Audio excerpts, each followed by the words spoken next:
Vande Guru Parampara. Swami Shri Vedapadanta. Vande Guru Parampara. Om Shanti Shanti Shanti.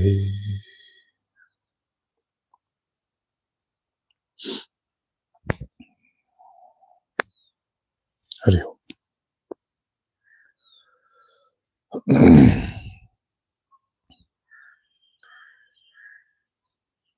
Today we are going to celebrate the Shivaratri in Ashram.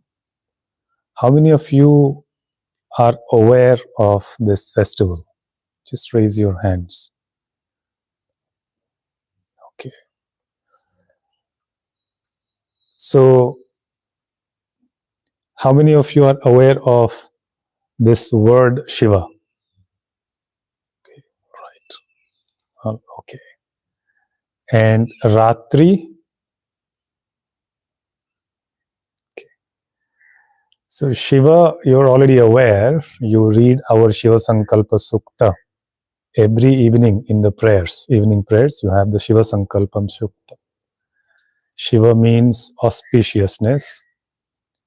The word Shiva means benevolence, something which is harmonious, peace, and so on and so forth. Ratri, the literal translation meaning is night, darkness. Also, Ratri means something that protects, the energy that protects, that nurtures. So, Shiva Ratri, why it is celebrated in India primarily? Not as an external ritual or festival, but as an internal journey. It's like a reset, a reconnection, a renewal towards who you are. Of course, as with everything, there are many, many aspects. The objective aspect, the subjective aspect, and the universal aspect. 3 aspects. So, even any festivals you take, there are many, many different layers for different individuals. Someone who is connected more with a form, and for them, all their senses are directed towards one form, which you call deity or God. All the senses are directed towards that form. So they are engaged in worship, rituals, and so on and so forth. For some who do not believe in a form, their senses are directed towards the formless, meaning inward. For some who are not sure, I don't know whether I'm inclined more towards this or I'm inclined more towards that, it does not matter. They can participate in both. They can sit in the ritual and see what is going on, and then the same thing they practice internally, which is what we are going to do tonight. So when you participate in the rituals, you see what's going on, and then you sit and you do the same within yourself. So I'll talk about the ritual aspect a little bit, then we'll go on to the explanations.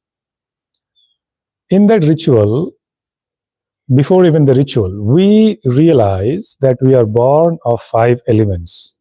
Everything, rather, not we ourselves. Everything has 5 elements. It has come out from the 5 elements.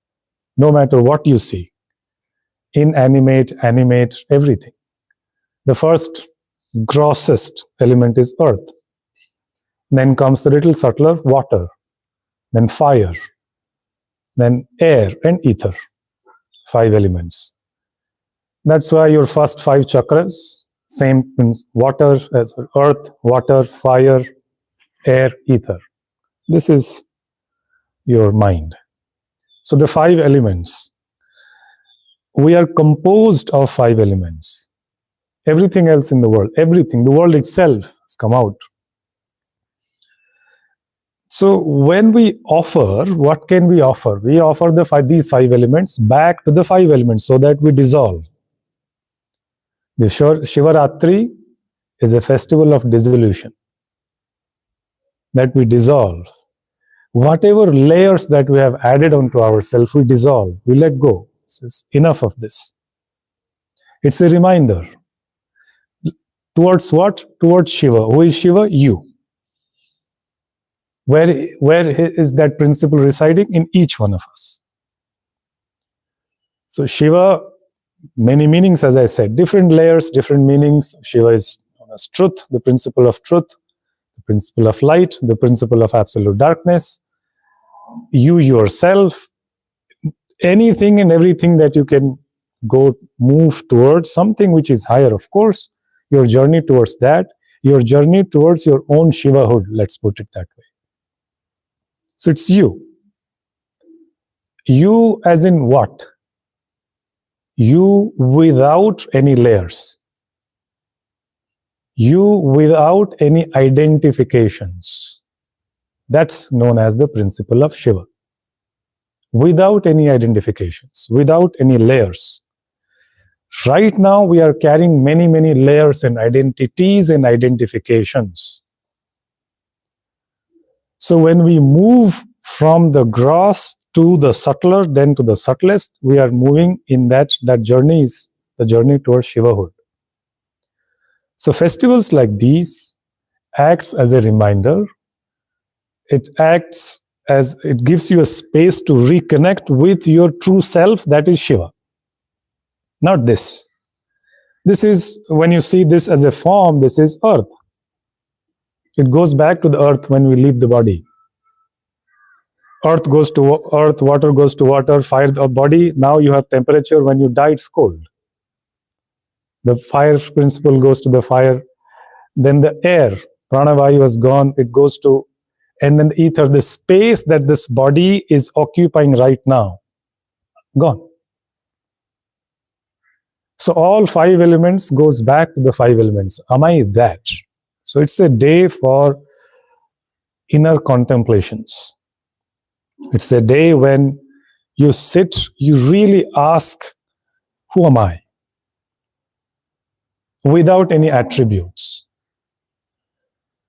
So Shiva, in that regard, what happens when you see the rituals, all 5 elements are offered at the Shiva Linga or the deity. So as a representation, symbolisms.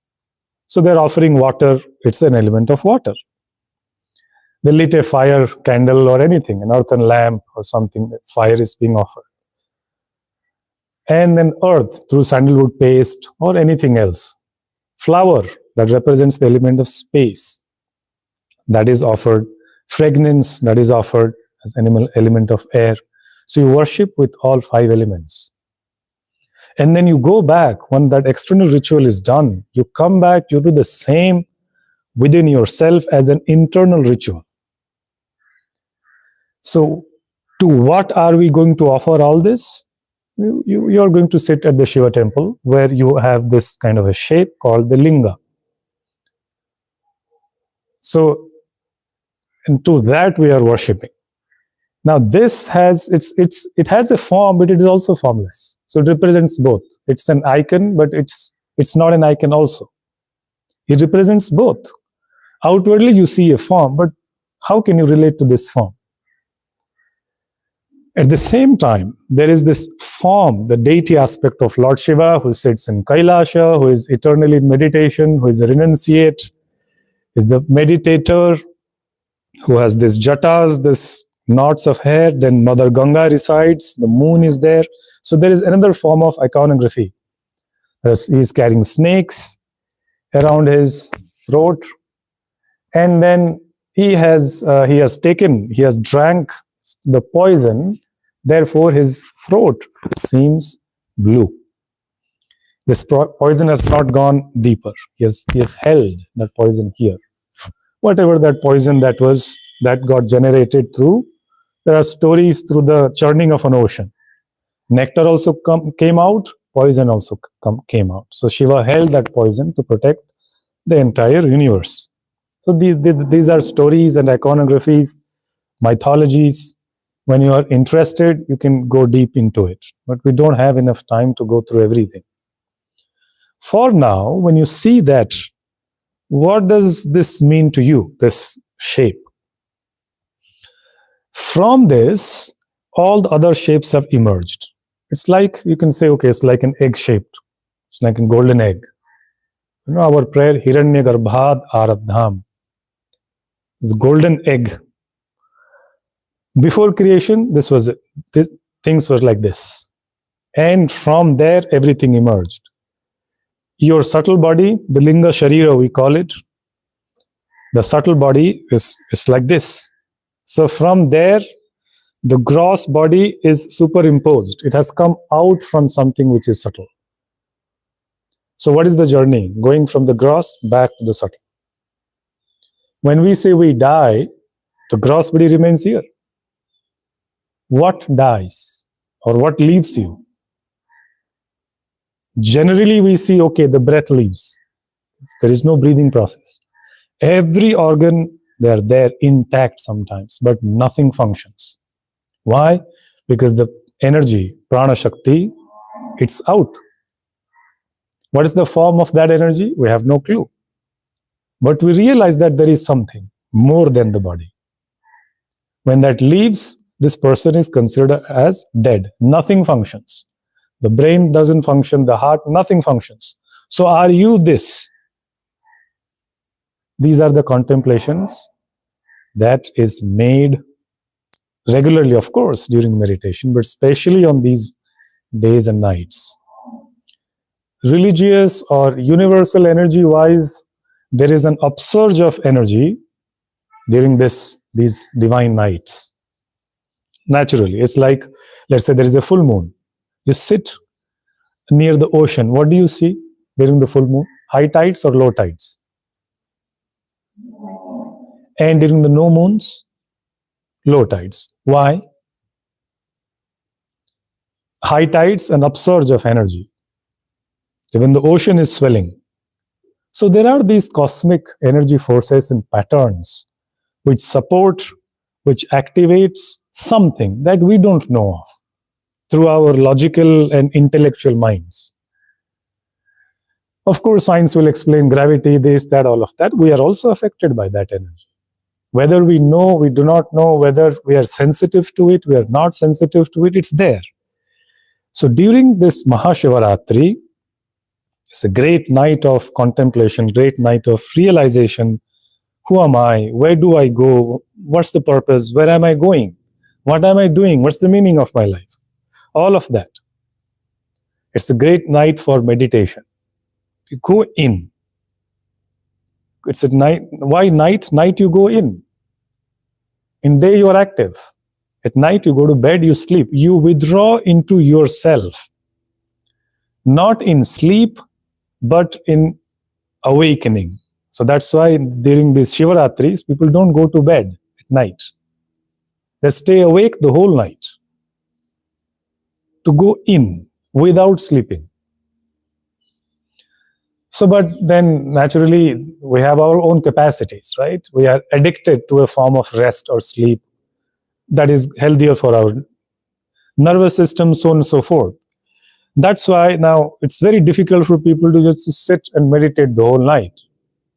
So what is organized? Some kind of a ritual, some kind of stimulation, whether it's in the form of chanting, or it's in the form of worship, or it's in the form of a guided meditation. Something is there as an anchor for you to stay awake. And then that anchor leads you to silence.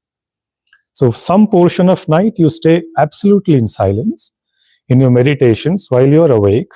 Some portion of the night you are engaged in some form of ritual, something that you see, something that you hear, something that you chant. So all five senses are engaged towards something higher. When we look at our day-to-day life, we engage all our five senses towards what? Ask yourself these questions. I'm looking at something. Now, where is that seeing or perceiving is leading me? I'm listening to something. Where is that listening is leading me? I'm saying something. Where is that thought, that sound, vibration, that speech is leading me? Where is it? Where is it that it is leading me? Towards something higher or towards something lower?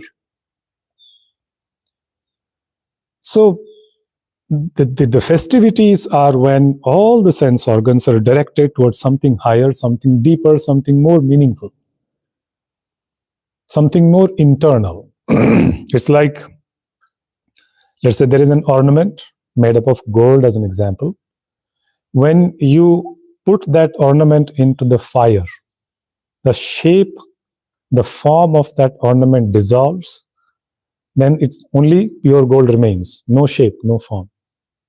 All that ornament, the shape of the ornament, the jewelry, everything is gone. It just is there. Gold is there, no more ornaments. Similarly, when it's like the furnace, the Shiva's furnace, let's say, the God consciousness that acts as a furnace where all these identities, the ornaments, the shapes and names and forms, that is exposed to that furnace, that is put into that furnace of God consciousness, Shiva consciousness, Krishna consciousness, whatever you call it. When you put that there, all the forms dissolve. Only purity remains. So it's a journey towards absolute purity. It's a journey from the finite towards the infinite. So these are the process that is naturally the energy supports. This day, Mahashivaratri, there are many other festivals. The energy, the external supports us to go in. It's a natural support. It's like when you swim. The downstream supports your movement. So it's like an upstream of consciousness during these days, which supports an elevated form. It allows the mind to move up, elevate from the earth towards something which is higher. From insecurities, from fear, from clinging to letting go, to trust, being fearless, and shedding off the layers. Because we are holding on to too many things in life, and that brings us problems. Too many things. That day invites us that loosen up a little bit and see the beauty. We may fail, but at least we have tried. Because the energy supports this form of consciousness, this arising, the awakening of that form of consciousness within us. So naturally, you will, if you're sensitive, will be in tune to that kind of an energy which will support our growth. So when you offer, you realize this is who we are. These are just it's like sprouting up. So who we are minus all our possessions. Who we are minus all our identities. Like, as an example, I, as a man, I have become a father with respect to my son. I, the same man, I have become a husband only with reference to my wife. I, the same man, I am a son with reference to my father. Have I become three? I am the man, but I'm always with reference to someone. I play a different role. I am not that role. That's the Shiva principle.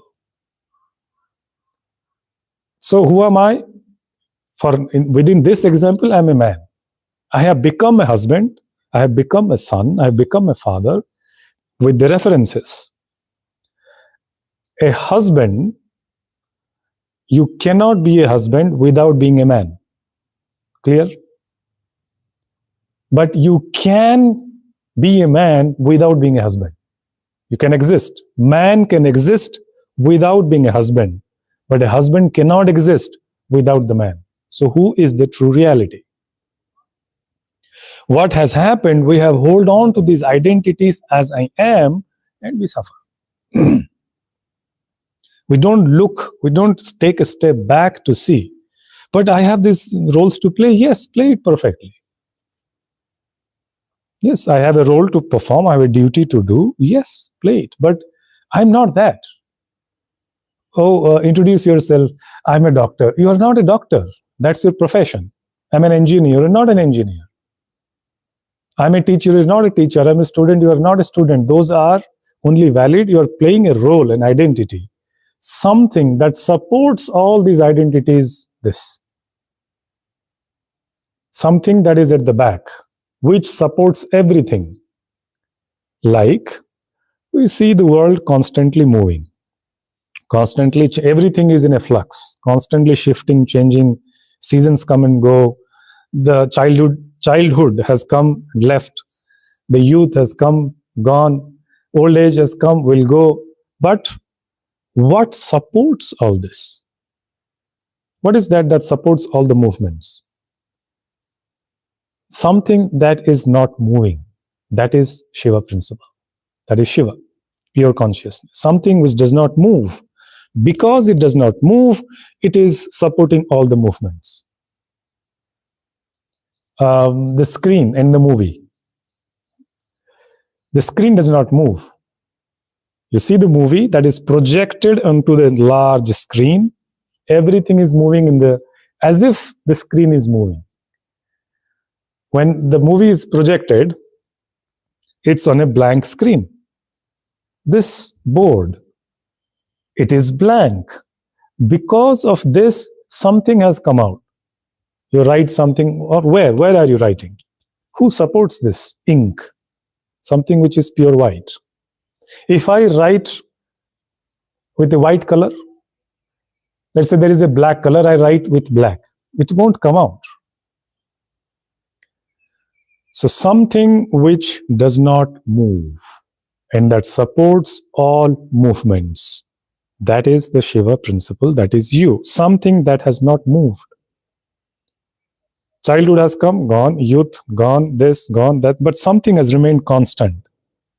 What is that? But we are attached only to the forms. Some gray hair, immediately paint it black. So I am identifying myself with my hair. So the external. This night, Shivaratri, is to say enough of these externals, let me go in. Enough of these externals. I've lived. I've had my joy or sorrow, whatever. Enough. When are we going to say it's enough?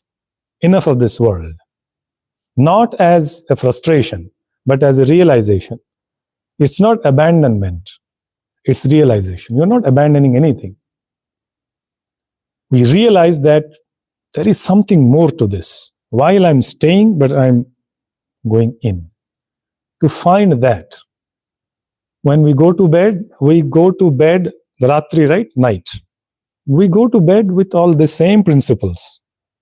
We are detached. We are not holding on to anything in life. If you're holding on to anything, you cannot fall asleep. The fact that I'm able to fall asleep means I have discarded or I've let go of whatever that I was holding on to. Whether it's family, friends, possessions, power, whatever it is. Otherwise, you cannot sleep. And when you sleep, who you are? In deep sleep. We know we are no one in deep sleep, but we are sleeping. We are in a state of stupor, tamas. But in the Shivaratri, you know you are no one while you are awake. It's not because either I'm drugged, so I have that experience, so I'm no one after getting up hours. Or it's not even sleep. It's awakening, but with the realization that I'm no one. So when we become zero, We become Shiva. There are many hymns that are chanted during the Shivaratri nights. This linga is worshipped, and this is symbol. That is why that symbol is being worshipped. All our awareness is directed to that this is what the reality is. That is the same reality that is within me. Everything else is as an offering. Our senses are habitually outward oriented, habitually. Now to gather all the sense faculties into one, that is called a ritual. So all your sense faculties are gathered into one, they have become one pointed.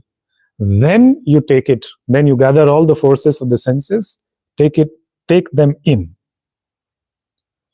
Otherwise, my ear wants to listen something, my eyes constantly wants to see something, constantly want to engage or find pleasure through the senses. Constantly we are wanting to find or seeking pleasure through the senses. Sensory stimulations. Constantly we are seeking those stimulations. So our senses are constantly being stimulated by anything and everything. So these days they say, hey, take a deep dive into yourself. So your senses are turning inward, both in the form of a ritual as well as your meditation, both.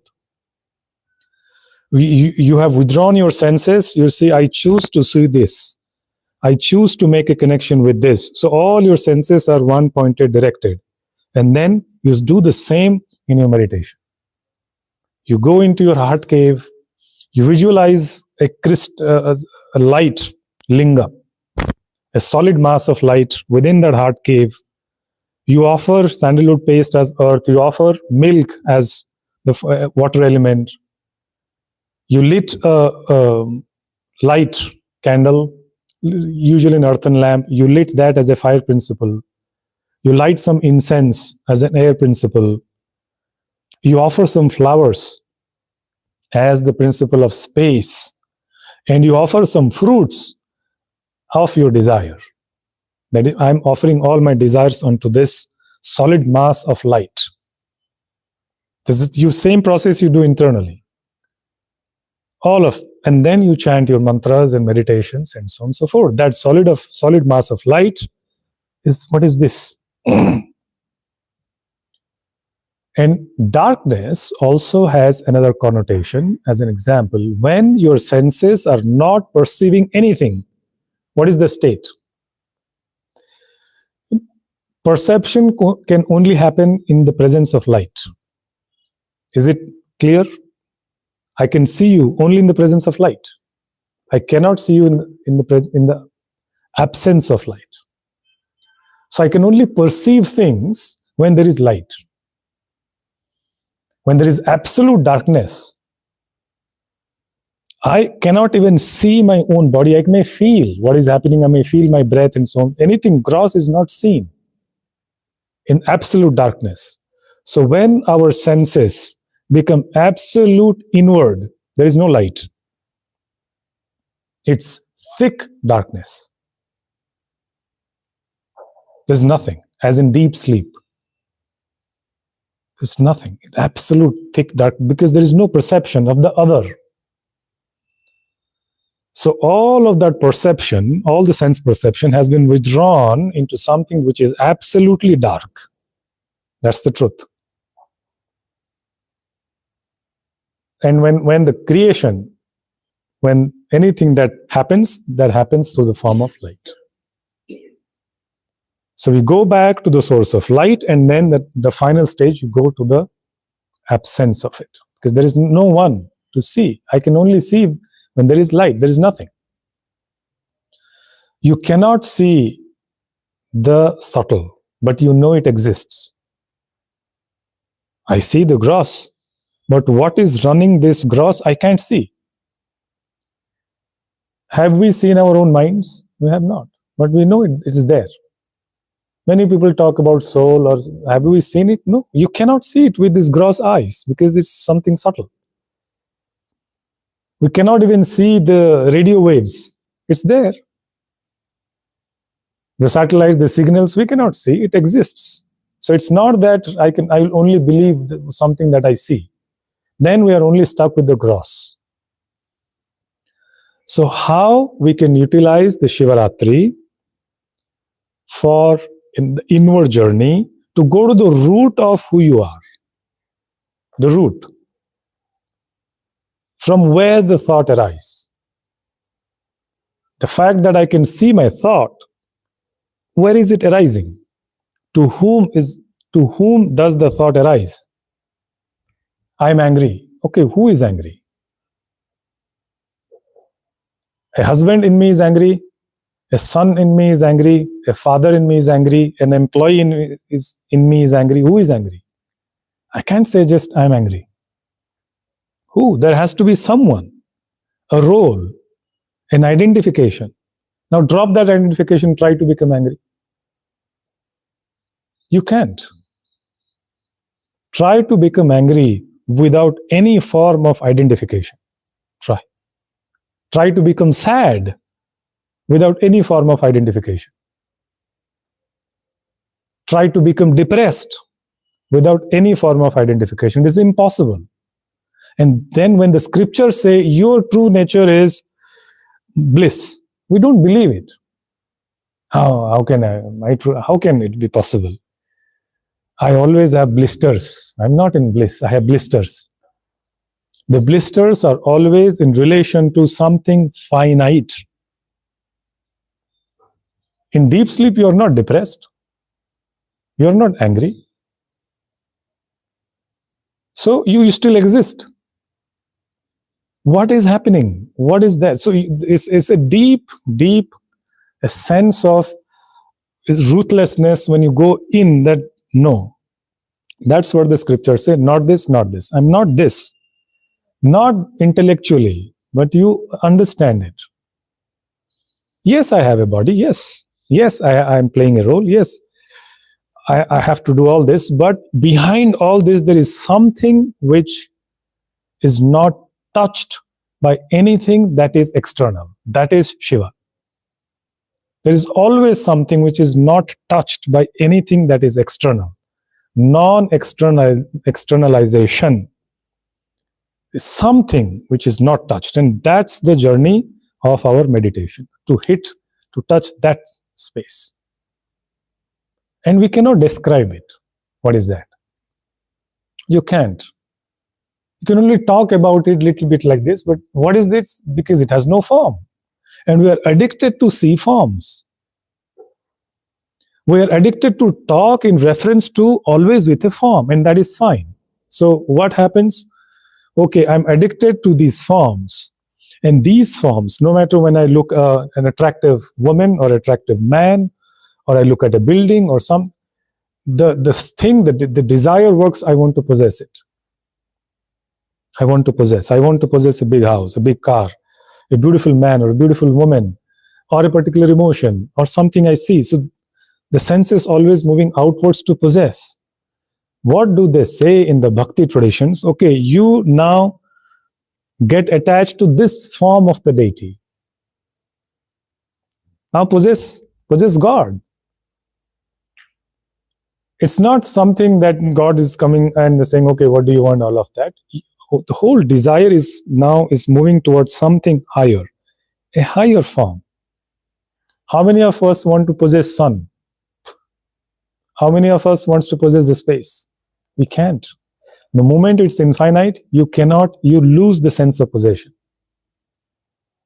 We only try to possess something finite because we think we are finite.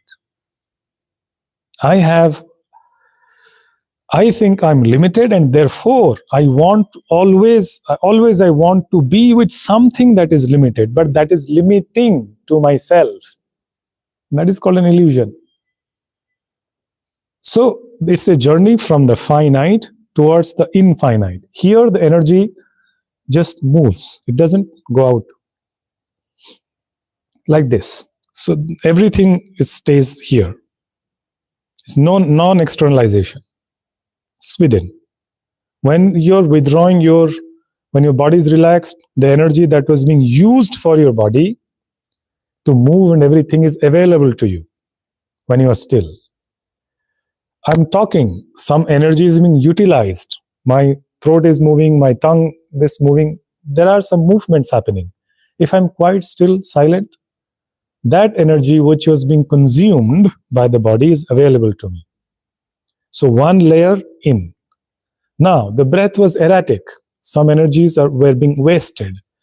When I establish a nice rhythm and allow the breath to slow down, find a nice rhythm, natural, effortless, then that energy of the prana is available. My mind, constant thoughts, distractions, externalizations, it is moving, energy is being wasted. When I ask my mind, hey mind, come be one pointed to something, that energy which has been consumed by the mind in the form of thoughts and everything, emotions, it's now available, another layer. So you go through piercing one by one layer and you reach yourself. That is meditation. And when we come at that, there is absolute silence, there is nothing. So this day of Mahashivaratri, what is the significance? Because that was the topic that was given to me. Significance of Shivaratri. The significance is find yourself. That's the significance. Come back home. Come back to yourself. Not abandoning the others. Not rejecting the other. Not as an escape. Not as frustration. Not as depression. Come back to yourself with wisdom, clarity. With understanding. Not as an exclusion. This includes everything, the whole universe. So this formless, like the space. Space, everything is in the space. Everything. We all exist in the space. Space is infinite. Everything that is finite exists. Space is not affected by anything that it supports. Space is not affected by the fire. You burn fire and space is burning. No. Water, space is being wet. No. You add millions of earth, the weight of space does not increase. You destroy, the weight of space does not decrease. It supports everything. It is not affected by anything that it supports. That is Shiva principle. You support, but you are not affected by that. You support that existence, that role, but you are not affected by it. That is the journey that is initiated during these divine days and nights, where the external, the universal energy flows in a particular way that supports these kind of contemplations. Otherwise, we become so rigid to our identities that anything little happens here and there, we become frustrated, angry, depressed. And that for whatever reason, the samskaras and vasanas, tendencies, desires. But these are the days when we say, let me go back to that which is supporting everything, yet it is not affected by anything that it supports. What is that within me? Go there. Let me offer the earth principles to that great fire. Whether you call the fire of Brahman, fire of Shiva, fire of God, fire of knowledge, whatever light you call it, offer it. Let me offer all my insecurities, Muladhara Chakra, insecurities and fear. Anything that drags us down. Let me offer it to the Shiva consciousness, Shiva principle, so that you are released from that.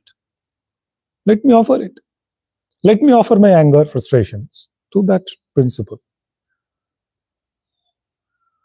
And similarly, water, all the emotions, the binding force, right? Water binds all the emotions. Let me offer that. Let me offer the fire principles. All that, whatever that you have, you offer it. Let me offer the air principle, so that selfless love comes out, so on and so forth. Offer it through the symbolisms. And then carry it. It's like Shivaratri, the day you spend in contemplation, The day you're spending fasting, as an example, people fast during these days. Why? This outward tendencies of the mind to taste something is now curbed. It's okay, every day you eat something. The sense of taste. Externalization through tasting. You say, today I choose not to taste. Not to taste anything. Try. So the sense, and that is also silence. Today I choose not to indulge in any form of sensual pleasure, whether it is tasting, any form of sensual pleasure. Then it is available to you. Use that as an energy to move forward. It's like the rocket launcher. So you have energy boosters, carry it, move forward. That booster is Shiva. And when it moves up, it defies gravity. We all are. Don't think that I'm sitting here giving you this so-called lecture. I'm not tied down to the world. I myself also. So what we are tied down with something or someone in life, which makes us feel dragged. It could be anything. It could be an emotion. It could be a relationship. It could be fear, insecurities, whatever it is. It's the force of that gravity. It's like pulls us down. Worships like these, it gives you a booster, so you defy gravity. Through mantras, chantings, all, you defy gravity. What is that gravity? Whatever that is pulling me down, oh Lord, please help, so that I defy this. I move up. So Shiva is represented as an upward triangle. Thus, energy is represented as an upward moving triangle. Anything that is holding us down, I shall put it in this way, rather, anything that we have, it is I'm holding on to a weight. It's not the others who are holding me down. It's I have chosen to cling with someone or something that has a weight, and therefore I'm moving down. It's usually we give it to the others. It's because of that person. It's because of that situation. That's why I'm here. It's that person has caused this. No.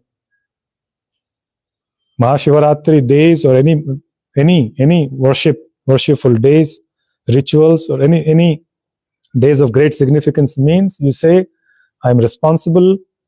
I am fully and 100% responsible for the situation that I'm in. No one else. You accept that responsibility. It's me I'm holding on to it, nobody else. And then I'm willing to defy that gravity. And for that, you need a lot of fire. We need a lot of fire. We need a lot of these boosters for these rockets, engines, or whatever that defies gravity. Similarly, we need a lot of fire, of wisdom, fire of contemplation, the fire of self-discipline. That's why I'm disciplining my sense of taste today.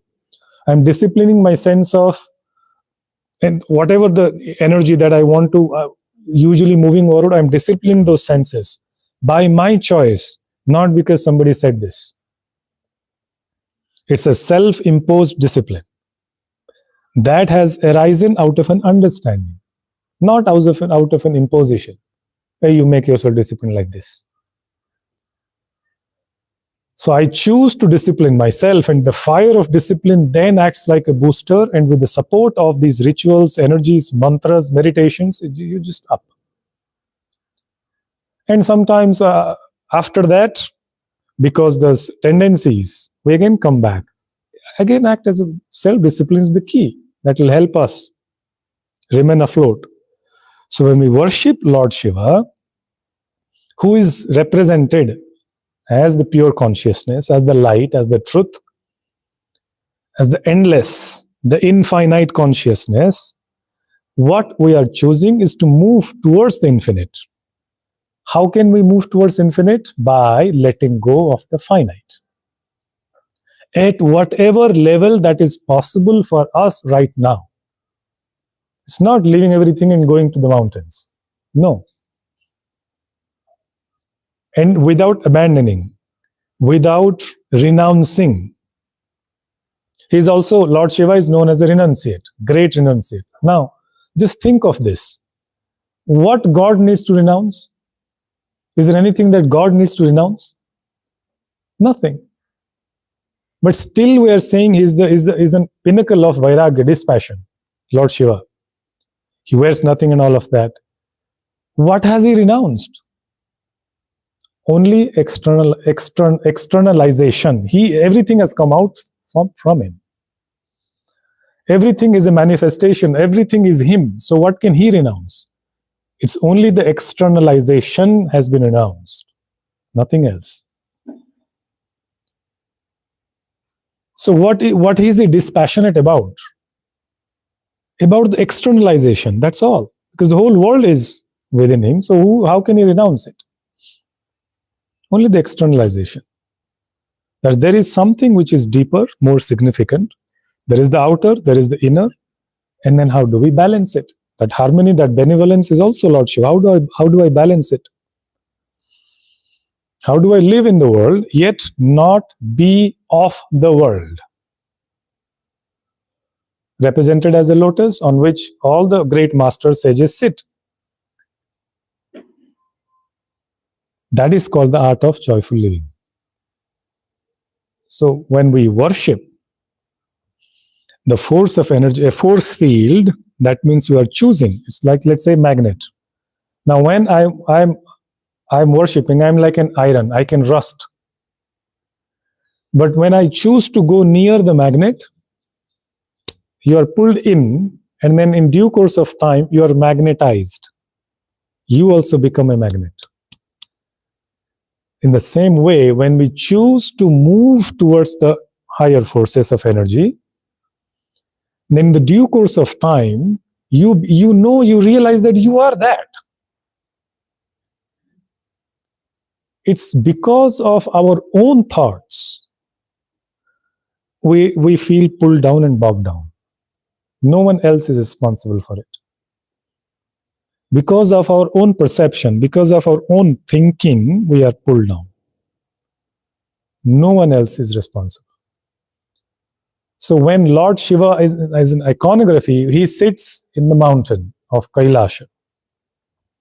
The external Kailasha, in Tibet. The internal one, in here. All the five senses and all the five elements have been transcended. Sixth is the mind, has been transcended.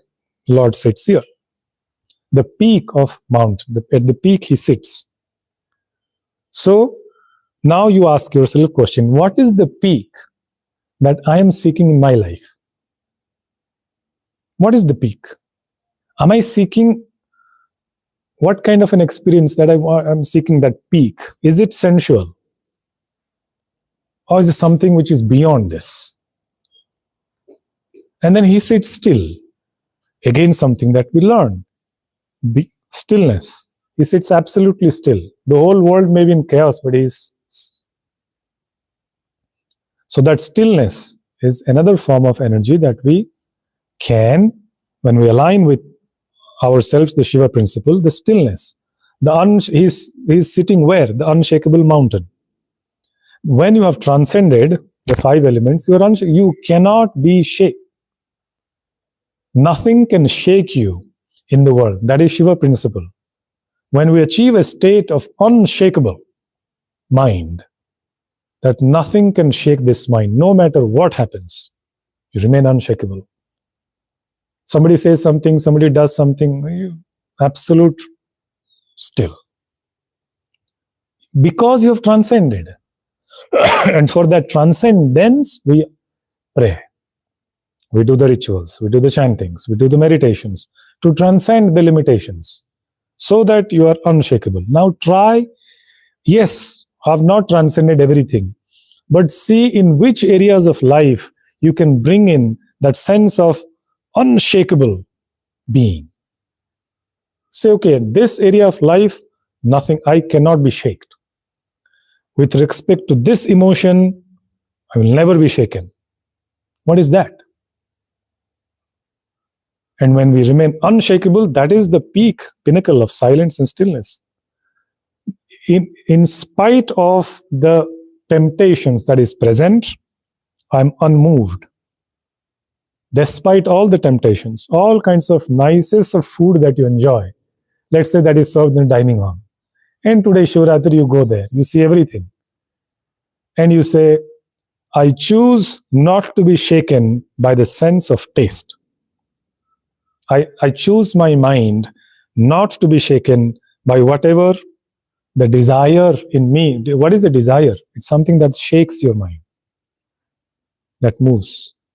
And that makes the mind unsettled until we fulfill that desire. Right? So you say, with respect to this particular desire, I remain unshaken. Shiva principle. So choose. This is a day to take great vows. Take a vow for whatever length of time.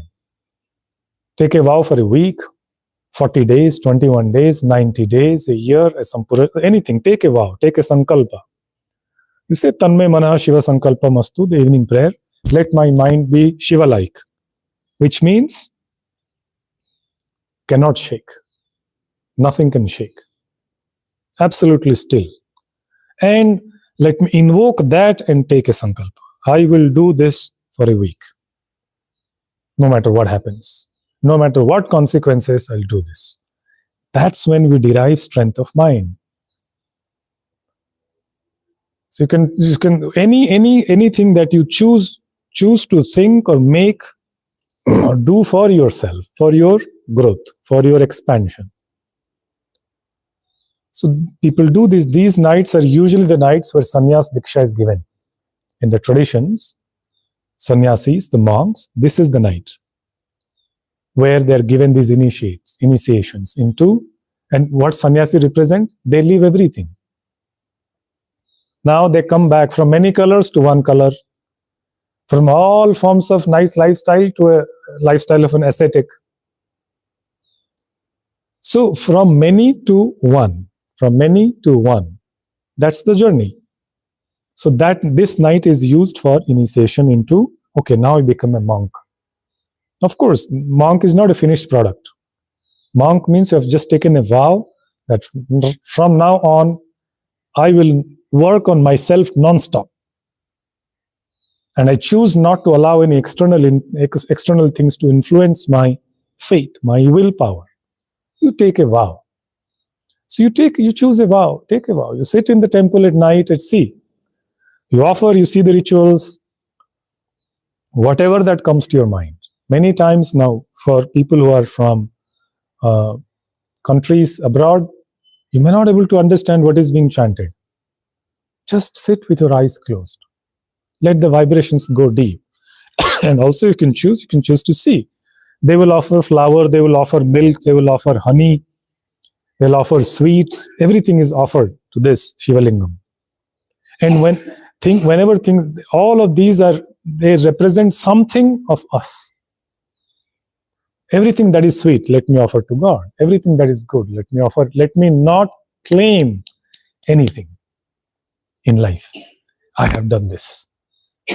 I've done so many good acts. I'm such a good person. I'm so special. I'm spiritual. Forget about it. Offer everything. Do not keep anything to you. That is Shiva principle. Anything. So mentally you're offering everything. Everything that you think it belongs to you, we can still choose to live with it with a sense that nobody is belonging. It's with a sense of non-possession.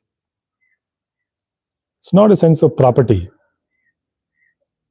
It's, I have there, I will enjoy it, but with a sense of detachment.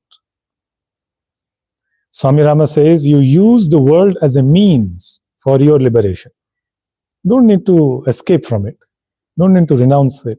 You choose that as a means, as a step to the ladder to go up. How are we going to do it? We're going to do it through invocation of something which is more powerful within us. Because let's say I feel, oh, I'm so depressed. I have given in to something which is less powerful, or something which is this downward energy. I can choose to give myself into something which is more powerful, and thereby, therefore, pull myself out, that I have the ability.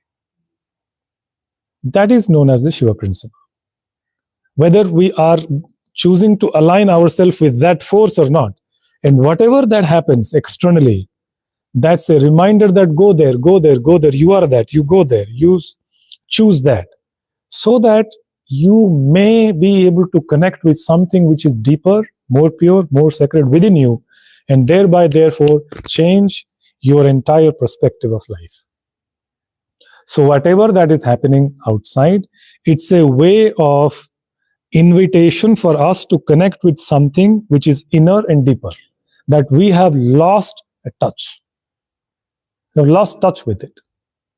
We ourselves have lost a touch with the reality that we have within. And for us to move towards that, those are the special nights, days, worships, events, festivals. And that is why we call it a festival, a celebration.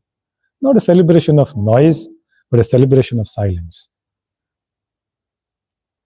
So, at the same time, whosoever is at whatever level and situation, they can get something out of these festivals.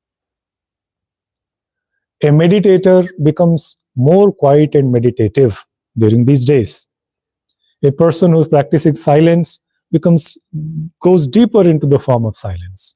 Someone who is active, dynamic individual in life, wants a lot of energy, then he performs these rituals. So all his energies are directed towards offering something to the great deity. It's not dissipated through different actions, not watching a movie or doing something, talking, whatever it is. So all his actions are oriented towards reminding himself or herself the strength or the divine within.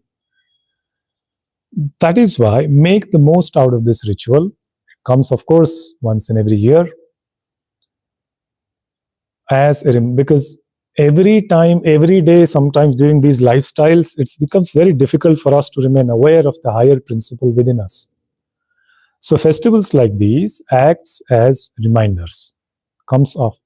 Navaratris will come, the 9 great nights of the Divine Mother in March. Shivaratri is there. There are 4 Navaratris, there are Shivaratris. There are so many different festivals. Why are those festivals there? Just to say, hey, you have been moving outwards too much. Now come in. Come back. Come back to yourself. Come back home. Spend time with yourself. Know yourself.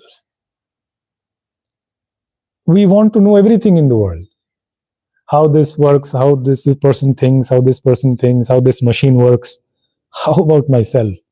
How much do I know? How my mind works? What is the source? From where have I come? Who am I? Am I really the body only? Or there is something more to it?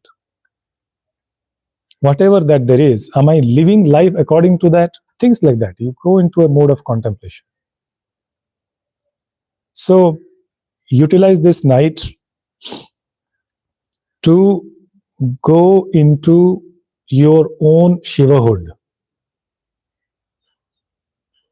Anything that is happening, use that to go in and be ruthless.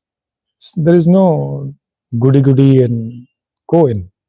Say, I just want to touch that point. So that the different kind of, it's not a restlessness, a different kind of restlessness where you are not settled until you find yourself.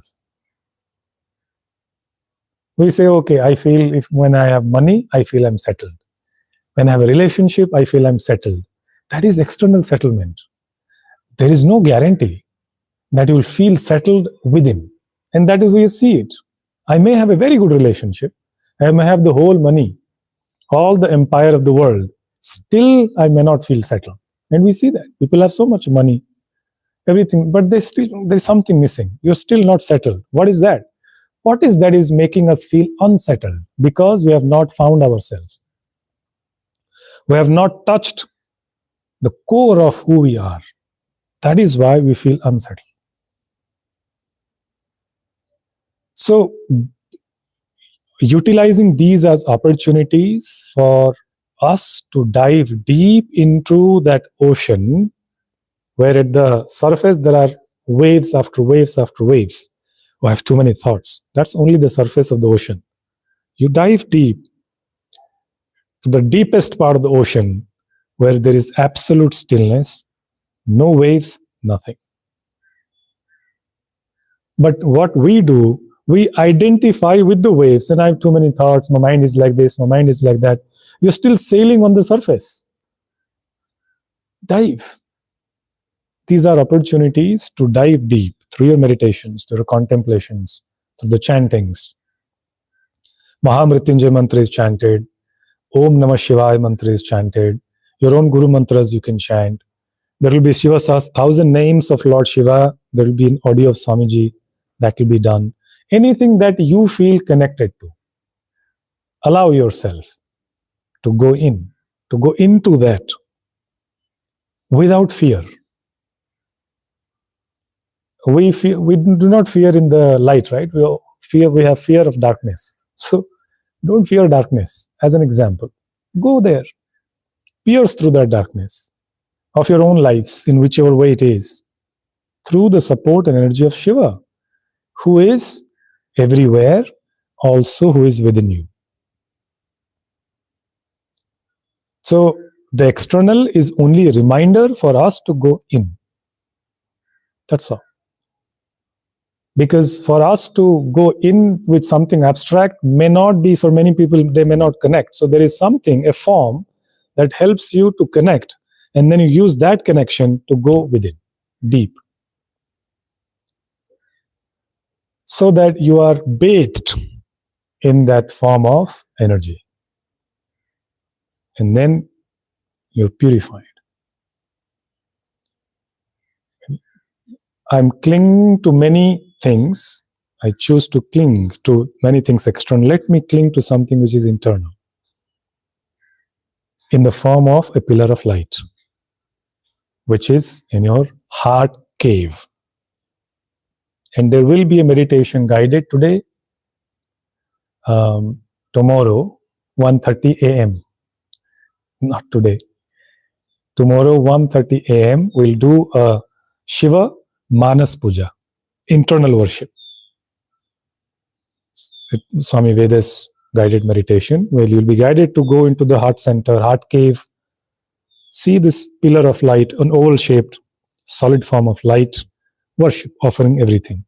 So apply those principles in your day-to-day life in the form of what kind of an earth element that I'm so attached to that I need to loosen up a little bit. Could be anything. Which emotions, waters, and the two attached to, I just want to loosen up a little bit. That I made a pond, I rather allow that to be a river flow. Another aspect is, when we do those things, as an example, many times people ask, okay, I'm chanting the mantras, I'm doing this, but I'm also looking here, looking there, looking. Is it possible? Fine, okay, but what you really want to do is, when you are chanting a mantra, when you're doing your meditations, or anything that you're doing, you're really creating, let's say, flow of a river, of mantras or whatever you call it. The moment I allow my senses to go here and there, now the same force of water, as an example, gets divided into 5, 10 different ways, flows, pathways through which it flows. This is the force of water that was coming one stream, now has become 3, 4. So it loses its force. So the river is flowing, but at some point it has gone to 5 different directions. So the force of water becomes less. You want to keep that force intact without allowing it to dissipate. And then it gathers momentum. So as much as possible, without fighting with yourself, without criticizing yourself, without feeling, I'm good for nothing, I cannot do this, I cannot, my mind goes, without all of that, When you do your practice from a position of understanding, then naturally your practice will yield results. It will be natural for you to be aware, to remain in concentration for a little longer duration, not with fighting, not trying to force concentration. Don't try to force concentration. Let your concentration be natural. How it can be natural? Let's say I love to watch a particular kind of sports. My interest is there. Nobody asks me, hey, please watch with full concentration.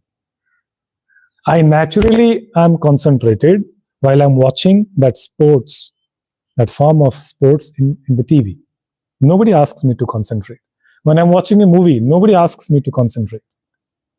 I'm naturally concentrated. Why? Because I like it. I feel good about it.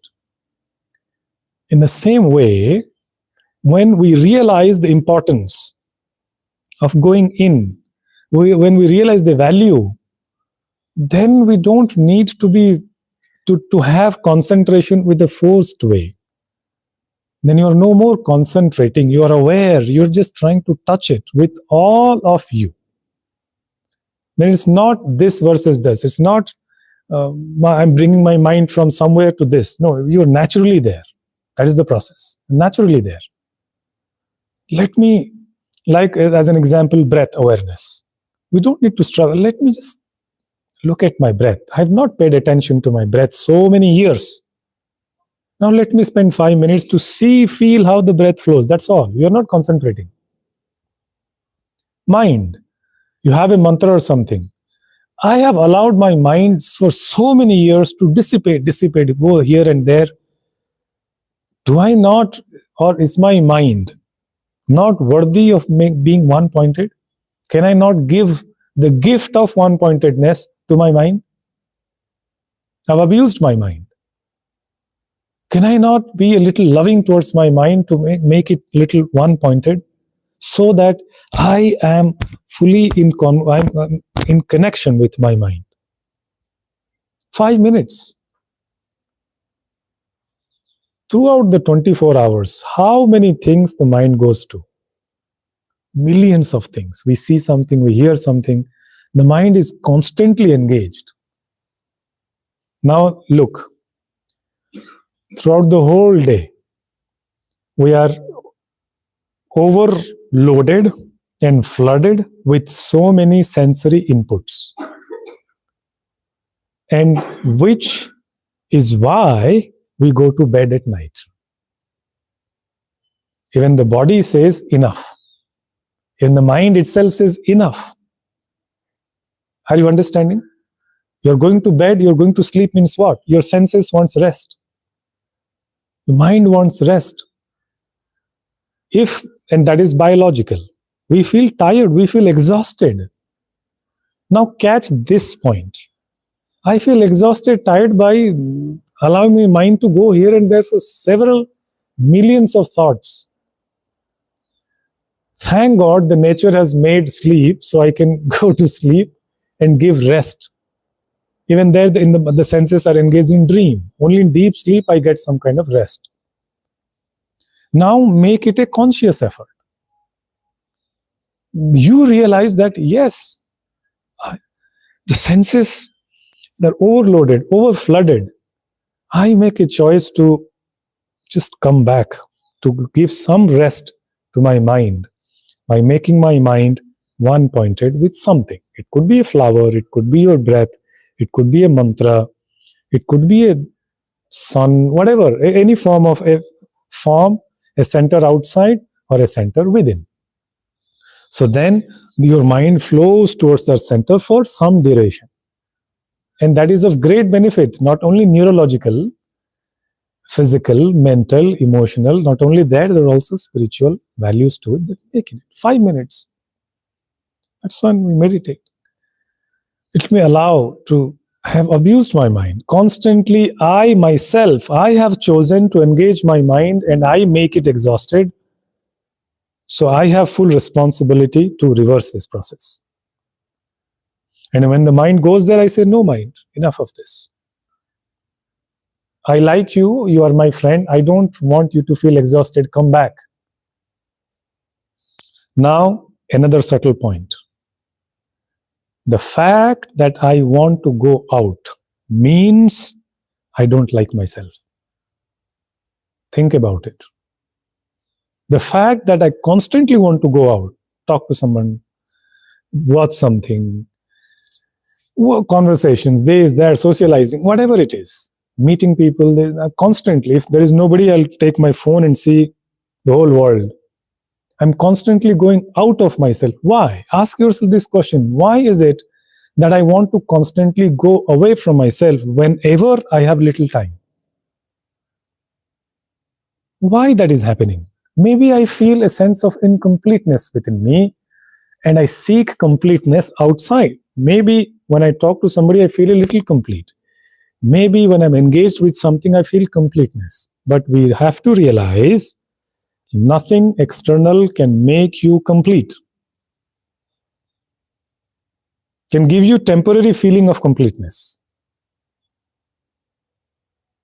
But for the completeness, you have to come back to yourself because you are complete. Only then, only when we're connected to that completeness is the self-sufficiency, is Shiva. So I'm with the self, nothing is needed. You're happy just by yourself. Then you're living the Shiva principle. Without any external things, be happy. Practice it. When your happiness is not dependent on anything external, you are Shiva in that moment. Anything external. Wealth, power, position, siddhis, supernatural ability, whatever it is. Anything, nothing external. Yet you are absolutely happy. That absolute happiness, rather bliss, not happiness, absolute bliss is known as the Shiva principle. And we are worshipping that absolute blissfulness so that we become like that. Otherwise, we are constantly seeking temporary pleasures, thinking it will give me permanent pleasure. And it has not given. Be temporarily happy. I get married, temporarily happy. Oh, you know, what a life without a wife, I'm miserable. Then I choose to get married. After that, what a life with a wife, I want to divorce. Same things. So all that I'm doing is for my happiness. I may claim that I love others. That is not true. I love myself the most. And I do things for myself. Those are the realities that we need to know and contemplate upon. So we try to cling to someone and something so that it makes me feel happy, but it is always temporary. It may last for a year, 2, 10 years, 5 years, 5 minutes. It is always temporary. For the permanent pleasure, we have to seek the permanent, unchanging. And that permanent is within us. As much as it is within us, as within everything. So, what is it that I'm seeking? I'm seeking happiness. Where is it I'm seeking? Where? In something. And how, what? I want happiness. How much? How much happiness you want? How much? Yeah, right. Unlimited. So, for how long you want to be happy? An hour, 2 hours, a day? For how long? As long as we can. All along, we want to be happy. Where do you want to be happy? Now, take these words. When do you want to be happy? All the time. Everywhere. When? Every time. When? How much? Unlimited. Where? Everywhere. When? Or at all times. At all times means infinite. How much? Unlimited. Infinite. Where? Everywhere. We don't say, I only want to be happy when I'm in the ashram. After I am out of the ashram, I don't want to be happy. We don't say that. We want to be happy at all times, at all moments, everywhere, and in everything. So we are really seeking the unlimited. Are we not? We're seeking unlimited and infinite happiness. Now, hold on to these two things. We are seeking unlimited, infinite happiness. Where? Only in the finites. And the finite can only give me finite happiness. Clear? The infinite, which is the Shiva principle, can give me infinite happiness, bliss. I'm seeking infinite happiness from a finite known as my wife or husband. And I complain, it's because of you I'm unhappy. It is false. You are expecting too much. You are expecting infinite happiness from a finite being. Are you understanding, or it's being too difficult? I want to seek pleasure, let's say from a cup of tea, which is finite. I cannot seek infinite pleasure from there. It's only going to give me finite pleasure, finite happiness. I wish I have a condo, 5-bedroom house. I'll be so happy.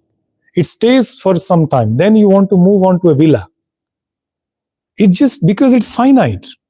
Our happiness or our desire is never for finite things.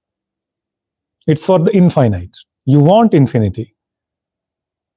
But for whatever reason, we think maybe this person, maybe this situation, maybe this will get me some happiness. It's the search of happiness that takes us from this place to this place, to this person, to that person. And we do not realize that all of that which is outside is finite.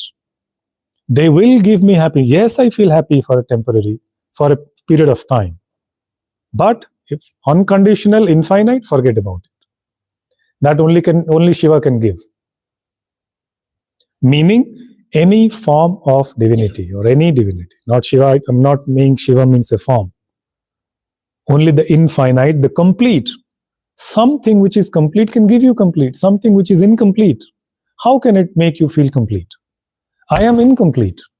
I am seeking completeness from my wife, who herself is incomplete. Can two incomplete make one complete? I go to a woman, I say, I love you. Why? Because it's not I love you, I just say that, but what I try to say is, I want love from you. Right? I want love from you. It's not I don't love her, I want love from her. If she says no, if I love her, whether she says yes or no, who cares? I love. It could be expressed in many different ways. But the moment she says no, I feel frustrated. Why? Because I wanted love from her. She says no, and I get angry. So it's not me loving her, it's me wanting love from her. So I'm a beggar, begging for love from my girlfriend. The girlfriend is a beggar, begging love from a boyfriend. Both beggars begging from each other. Who is going to benefit? Both finite, both incomplete, seeking completeness in other. Is it possible? So therefore, Mahashivaratri is these days are filled with that kind of energy where you say, enough of this seeking finite. Enough of this. Then you go towards the infinite. Yes. Sorry, what's Maha? Maha means great. Expansive, great night. So because Ratri is night. When you say Mahashivaratri, this is a great auspicious night for our liberation. Because it's a night which is filled with so much of energy, that's why it's called great. It's a great night for us.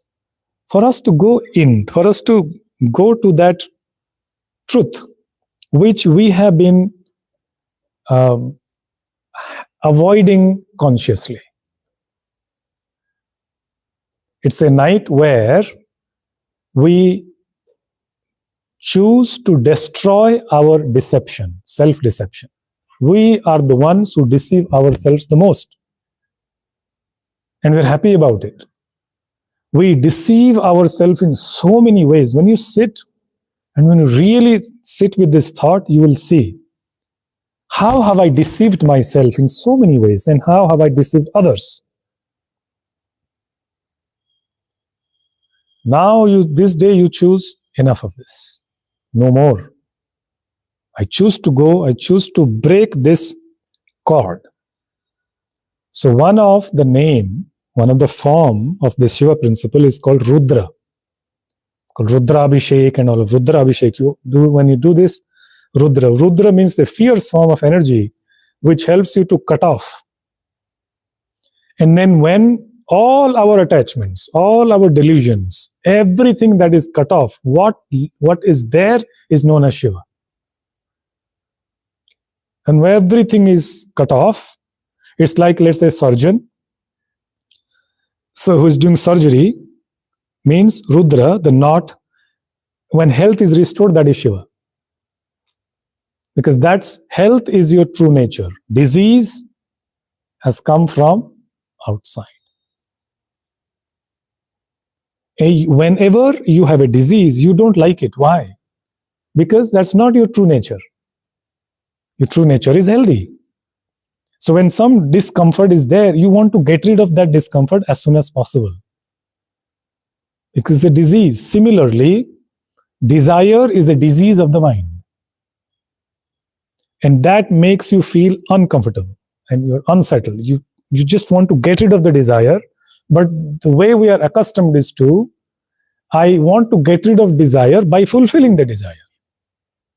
Then several others come up. Is there a way of getting rid of the desire by not fulfilling the desire? That's the way of Shiva energy. Yes, I want to have tea. Now, as soon as I get up in the morning, I start japa. Tea, tea, tea, tea. Until I get the tea, my mind is not settled. Right? The moment I get tea, I feel so good. Is the happiness in the tea? Or is the happiness there because there is no desire? Think about it. There is a desireless mind, then the desireless being, Shiva, a desire comes, now your mind is unsettled. I want tea. Now you have tea. The moment you have tea, that desire, there is no more desire at that particular moment. So you think, so that means happiness is in the tea. So we keep searching for that. Rather, happiness is when you have no desire. Now let's do a small experiment. Sit with your eyes closed. And for a moment, go into within yourself, and for a moment assume this position that you have no desires.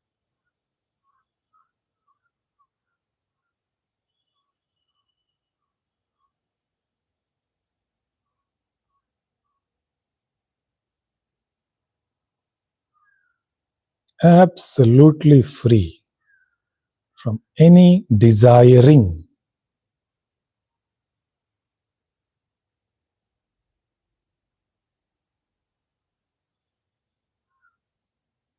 Open your eyes. How many thoughts you had?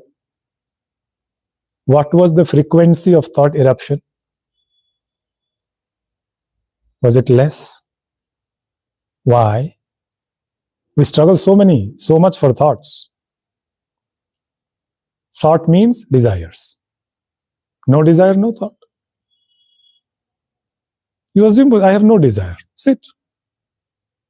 Nothing to do, nowhere to go, nothing to reach. Just sit. You will be amazed how peaceful you will be.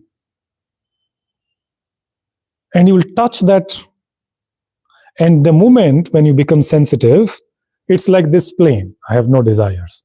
The moment any thoughts or desire, you can actually see it's coming like this from that plateau. That position, it just is a something vibrates and comes up. Whether it's a thought or a desire, it's a little of that vibration. This is exactly how the world or the universe has manifested. This is Shiva, like a shower, dead body, corpse position. The moment there is a vibration, the whole universe came out. And what causes that vibration? Shakti. So when you are absolutely, you sit, even if 5 seconds you hold on to this position, I have no desires, you will feel so, you'll automatically go so deep and silent and quiet without anything. Versus, I don't want to have thoughts. Don't struggle. Sit. Now, another experiment. Close your eyes. Assume a position that you are no one, you are nobody. Stripping off yourself from all identifications, you are no one.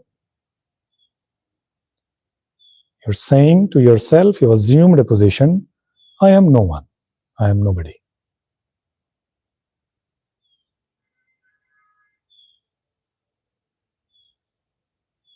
Open your eyes. How many thoughts? That position is Shiva. At this point of time, you were Shiva. Somebody will always have some thoughts. Nobody will have no thoughts. Hold on to this. As long as you remain as somebody, you cannot stop thought eruption. You cannot. Something or other will keep coming. You cannot stop it.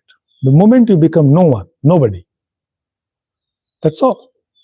And of course, there are multiple ways to go in, go out, and all of that. For us right now, the Shivaratri utilize this, utilize the night for vigil, for awareness, for alertness, for meditation, japa, contemplation.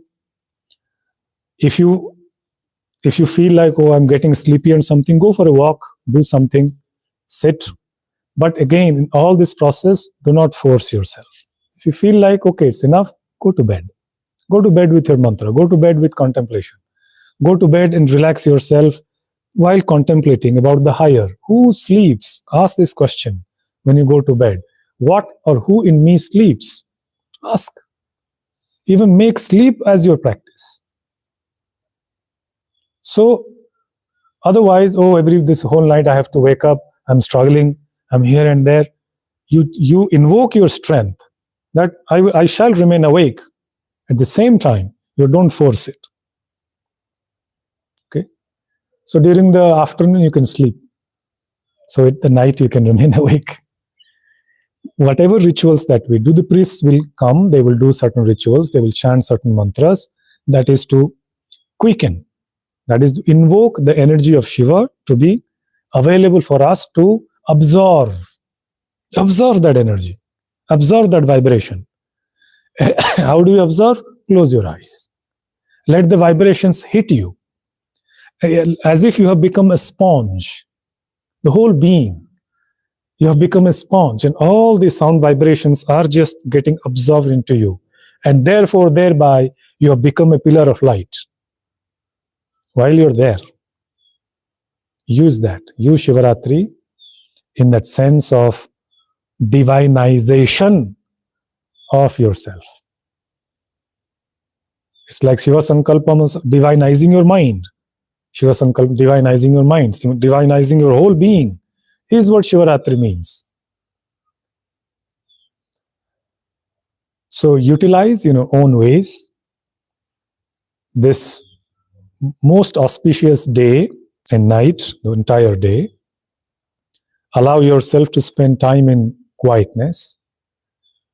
If possible, eat 5-10 mouthful less and stay with yourself. Contemplate. Even if you are not practically doing silence, choose to remain silent. The people who are having silence attack, they are practicing silence for many days. For today, just be quiet. Just go in. Keep asking yourself some questions. So keep contemplating. Keep going back and hitting that true nature of yourself, even for 2-3 seconds, 5 seconds. So you're going in, then you're coming out. You're going in, then you're coming out. You're going in, you're taking bath, or you're divinizing your mind, yourself, and coming out, expressing that divinization in the outward world. So you're carrying that expression of love, peace, happiness, joy, so that's how you're engaged in the world. To have that, you're going in, having that, and then coming out, expressing that. Okay, let us conclude.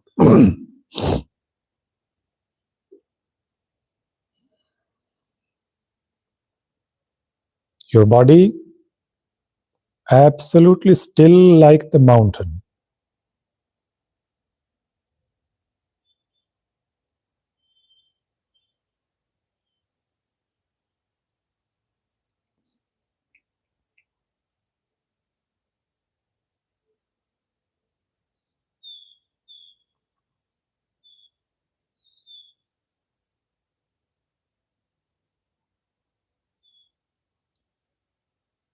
The breath, the incoming, the outgoing breath, as it flows,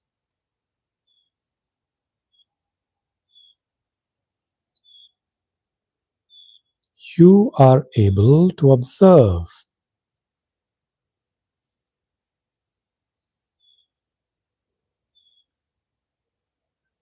The breath is flowing out, the breath is flowing in, but you are not flowing out, you are not flowing in.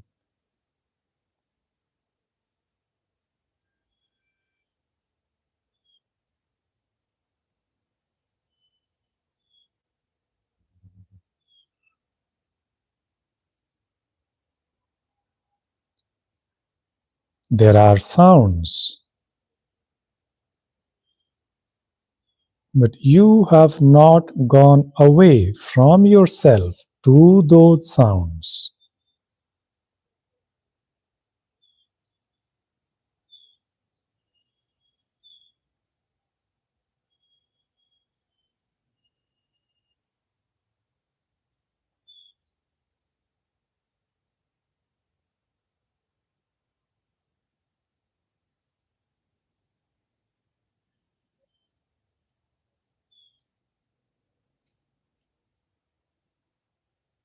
It's only your presence that gives validity, truth to anything that is external.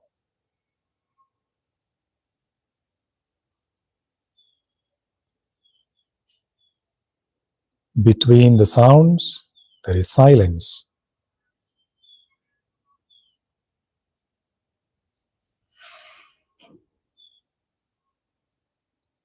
You are the one who is aware of the sound. You are the one who is aware of the silence. You are the one who is aware of the outgoing breath. You are the one who is aware of the incoming breath.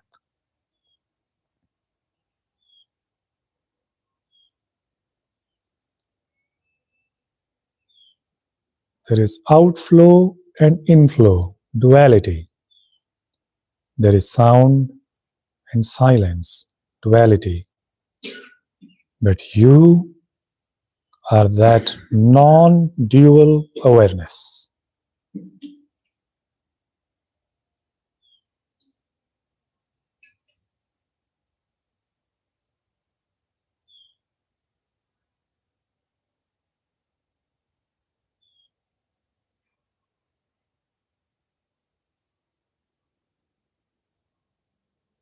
You are that space where everything is happening, yet you are not affected by anything.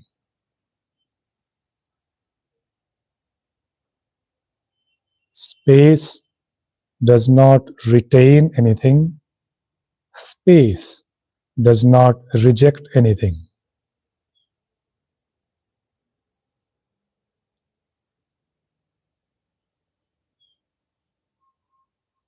Space supports everything, yet space does not get affected by anything it supports.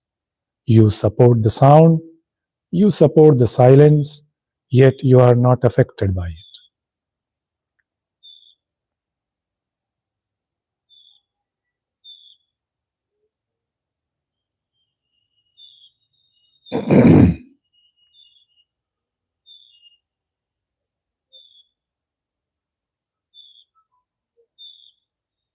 It's non-judgmental, non-dual awareness, pure awareness,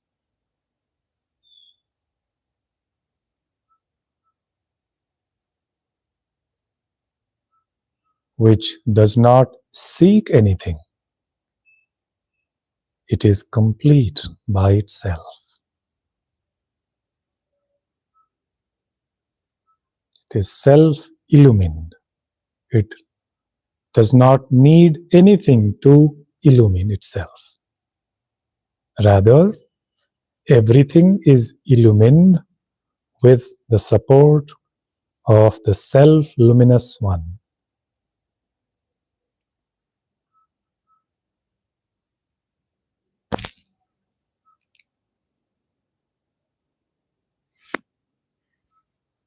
Om Shanti, Shanti, Shanti.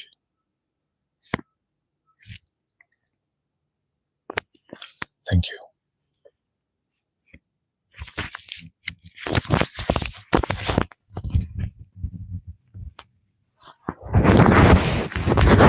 Shiva.